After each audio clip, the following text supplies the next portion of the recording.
Doctor Yunus জাতীয় ঐক্যমত commission গঠন করবেন, এই বিষয়ে একটা ঘোষণা দেওয়া হয়েছে।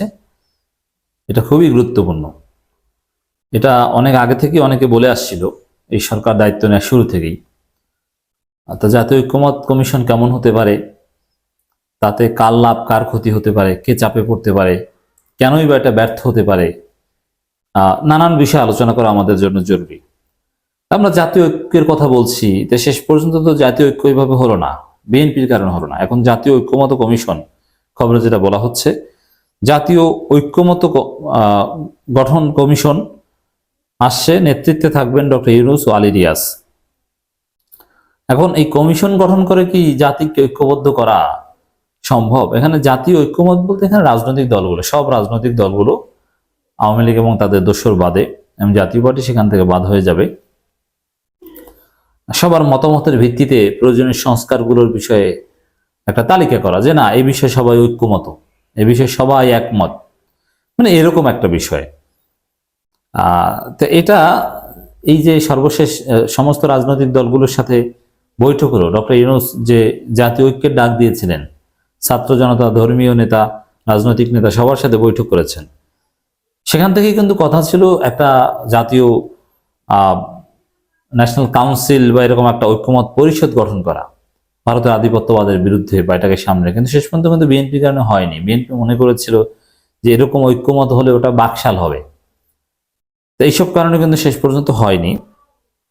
তো দর্শক, তো এবার যেটা জাতীয় ঐক্যমত কমিশন গঠন করার কথা বলছেন ডক্টর ইউনূস, এতেও দেখবেন যে বিএনপি এসে বাগড়া বাজায়, বলবে যে এটা আর একটা বাকশাল, এই ঐক্যমত হলে ডক্টর ইউনূস সরকার ক্ষমতা ছাড়বে না, অতএব কোনো একমত নির্বাচন দিন। বিএনপি নির্বাচন দেওয়া ছাড়া কোনো কথা থাকবে না, আপনার এটাই দেখবেন। এজন্য নিশ্চিতভাবে বিএনপি মনে করবে যে জাতীয় ঐক্যমত কমিশনে লাভবান হবে জামাত। কারণ জাতি যদি ঐক্যবদ্ধ হয় তাহলে বিএনপি বিভাজনের রাজনীতি করতে পারবে না, বিএনপি শাহবাগী রাজনীতি করতে পারবে না। আর বিভাজনের রাজনীতি, শাহবাগী রাজনীতি না করলে বিএনপি কার বিরুদ্ধে কথা বলে রাজনীতি করবে? যেমন জামাতের বিরুদ্ধে তার বলতে পারবে না যে জামাত চাঁদাবাজ, আর জামাত সহ অন্য সবাই বিএনপিকে বলতে পারছে যে বিএনপি চাঁদাবাজ, তাদের ভোট দিবেন না, তাদের ভোট দিলে আপনাদেরকে সবাইকে চাঁদা দিতে হবে।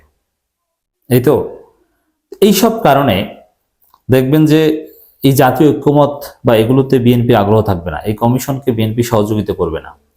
কারণ জাতীয় ঐক্যবদ্ধ হলে বিএনপি রাজনীতি থাকে না, আর বিভক্ত থাকলে বিএনপি কিছু ট্যাগ দিতে পারে বা কিছু বিভাজনের রাজনীতি করতে পারে, আওয়ামী লীগের শূন্যস্থানটা পূরণ করতে পারে। বিএনপির কোনো আদর্শিক জায়গা নেই, জনগণের কাছে যাওয়ার মতো কোনো কথা নেই। তারা 31 দফা এনেছে, 31 দফা সাড়া পাচ্ছে না। অতএব এই জাতীয় ঐক্যমত কমিশনের বাধা হয়ে দাঁড়াবে বিএনপি, আমরা মনে করি। এবং জামাত শিবিরের জন্য এটা অবশ্যই ইতিবাচক হবে। জামাত শিবির যত ঐক্যবদ্ধ হবে জাতি, জামাত শিবিরের উপর ট্যাগ কমবে, তাদের বিরুদ্ধে ষড়যন্ত্র, প্রপাগান্ডা, ভারতীয় বয়ান, শাহবাগী রাজনীতি এগুলো কমবে তাদের বিরুদ্ধে। জাতীয় ঐকমত্য গঠন কমিশন করা হবে বলে জানিয়েছেন প্রধান উপদেষ্টা ডক্টর মোহাম্মদ ইউনূস। মহান বিজয় দিবস উপলক্ষে ভাষণে তিনি কথা বলেন। ডক্টর ইউনূস নিজেই এই কমিশনের চেয়ারম্যান হিসেবে দায়িত্ব পালন করবেন, তবে তার সঙ্গে এই কমিশনের সহসভাপতি দায়িত্ব পালন করবেন সংবিধান সংস্কার কমিটির প্রধান অধ্যাপক আলী রিয়াজ। দেখেন, এই কমিশনকে আমরা শতভাগ সমর্থন করি, এবং আমার পুরো সবসময় যারা আলোচনা শুনেন, আমি এই কথা অনেক আগে থেকে বলে আসছিলাম যে এরকম একটা কমিশন গঠন করা দরকার, জাতীয় ঐক্যমত। তবে হ্যাঁ, এখন যে পর্যায়ে এসেছে এ বিষয়ে সরকারকে কঠোর হতে হবে, যে যদি ঐক্যবদ্ধ হতে ব্যর্থ হয়, কেউ যদি ঐক্য থেকে ছিটকে পড়ে, অথবা জাতীয় ঐক্যমত কমিশন যদি সবার মতামত এনে গ্রহণযোগ্য একটা কাজ করতে ব্যর্থ হয়, তখন প্রয়োজনীয় জরুরি অবস্থা জারি করা হবে। কিছু করার নেই, পরিস্থিতি নিয়ন্ত্রণে আসছে না। কারণ ক্ষমতার জন্য কোনো দল যদি অপরাজনীতি শুরু করে, আওয়ামী লীগের সাথে হাত মিলিয়ে দেশকে অস্থিতিশীল করার চেষ্টা করে, জরুরি অবস্থা জারি করতে হবে। অতএব এই জাতীয় ঐক্যমত কমিশন গঠন করার ক্ষেত্রে সরকারকে কঠোর হতে হবে, এমন মনোভাব থাকতে হবে যে প্রয়োজনে জরুরি অবস্থা জারি করতে হবে। প্রধান উপদেষ্টা বলেন, অন্তর্বর্তীকালীন সরকার প্রথম পর্যায়ে 6টি সংস্কার কমিশন গঠন করেছে, এরা শীঘ্রই চূড়ান্ত প্রতিবেদন পেশ করবে বলে আমি আশা করি। আমরা এই 6 কমিশনের চেয়ারম্যানদের নিয়ে একটি জাতীয় ঐক্যমত গঠন কমিশন প্রতিষ্ঠা করার দিকে অগ্রসর হচ্ছি। এর কাজ হবে রাজনৈতিক দলসহ সকল পক্ষের সঙ্গে মতামত বিনিময় করে যে সমস্ত বিষয়ে ঐক্যমত স্থাপন হবে সেগুলো চিহ্নিত করা এবং বাস্তবায়নের জন্য সুপারিশ করা, এই একেবারে সব বিষয়ে কনসেনসাস, এই বিষয়গুলো বাস্তবায়ন করবে, তাহলে কাঙ্ক্ষিত সংস্কার হবে না। এই যে বললাম যে বিএনপি স্বার্থের বাইরে যে এমন কোনো বিষয় তারা একমত হবে না। এই জন্যে যে বিষয়টা সরকার করতে পারে, যে অধিকাংশ রাজনৈতিক দল, সাপোজ পিয়ার সিস্টেম প্রায় সবাই চায়, বিএনপি চায় না। এখন বিএনপি একা চায় না, সেজন্য কি হবে না? বিএনপির চাওয়া না চাওয়াটা এখানে মুখ্য নয়, কারণ সবাই চায়।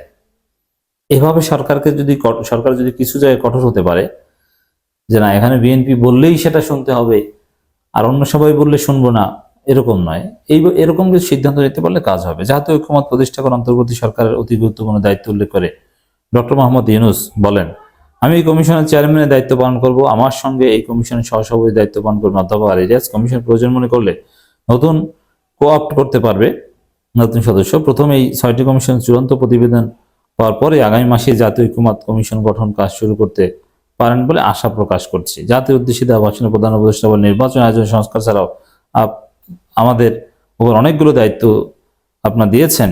এর মধ্যে রয়েছে অর্থনীতি পুনরুদ্ধার ও মানুষের জীবনমান উন্নয়ন। ফেসিবাদী সরকারের কাছ থেকে আবার বিপর্যস্ত এক অর্থনীতি পেয়েছি আমরা। আমাদের বৈদেশিক রিজার্ভ তলানিতে গিয়ে ঠেকেছে। দেখেন, সংস্কারের আগে শর্ত হচ্ছে অর্থনীতি গতি ফিরিয়ে আনা, মানুষের জীবনযাত্রার মান উন্নয়ন করা। মানুষ যদি খেয়ে পরে ভালো থাকে, তাহলে সংস্কার কাজে আসবে।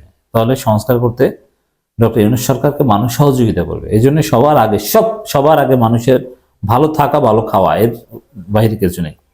গণতন্ত্র, রাজনৈতিক সংস্কার সবকিছুর মূল অর্থ মূল উদ্দেশ্য মানুষ ভালো থাকবে, ভালো খাবে। ডক্টর ইউনূস বলেন, 2024 সালের নভেম্বরে রপ্তানি আয়ের পরিমাণ ছিল 4.12 বিলিয়ন মার্কিন ডলার, যা আগের মাসের তুলনায় 15.63% বেশি। যাই হোক, সরকার সফলতার নানান দিকগুলো তুলে ধরেছেন, মূল্যস্ফীতি নিয়ন্ত্রণ সহ নানান বিষয়ে। চাঁদাবাজি নিয়ে কথা বলেছেন। পরিবহন খাতে চাঁদাবাজির বিষয়টি তুলে ধরে তিনি বলেন, এটি পুরোপুরি বন্ধ করা যায়নি। সম্ভব হলে আমরা আশা করি জিনিসপত্রের দাম আরো কমে আসবে। আমরা আপনাদের কষ্টে সমবেথী, তবে আমরা জানি সরকারের কাজ কেবল সমবেদনা জানানো নয়, আমরা আপনাদের কষ্ট কমিয়ে আনতে সকল রকম চেষ্টা চালিয়ে যাচ্ছি। দায়িত্বশীল সরকার কাকে বলে কথা শুনলেই বোঝা যায়। আর পরিবহন খাতে চাঁদাবাজি কারা করছে? উত্তর হচ্ছে বিএনপি করছে। আমাদেরকে এই বিষয়টা মাথায় রাখতে হবে। রমজানে দ্রব্যমূল্য সহনীয় রাখতে সবার সহযোগিতা চেয়ে প্রধান উপদেষ্টা বলেন, আমরা ইতিমধ্যে ব্যবসায়ীদের সঙ্গে কথা বলছি, তারা আপনাদের কাছে ওয়াদা করছে বাজারে পণ্য সরবরাহের কোনো সংকট হবে না। অতিরিক্ত মুনাফার লোভে যদি কেউ কৃত্রিম কোনো সংকট তৈরি করার চেষ্টা করে, আমরা তাকে কঠোর হাতে দমন করব। বাজার সিন্ডিকেটের দৌরত্ব বন্ধ করতে বিকল্প কৃষি বাজার চালু করার লক্ষ্যে আমরা কাজ করছি। বাজার সিন্ডিকেট কারা করছে? এর উত্তর হচ্ছে বিএনপি করছে। যাই হোক দর্শক, জাতীয় ঐক্যমত কমিশন গঠন এবং কাজ করার ক্ষেত্রে সরকারকে কিছু কঠোর ভূমিকা নিতে হবে, নাইলে বিএনপি সেটা নস্যাৎ করে দিবে।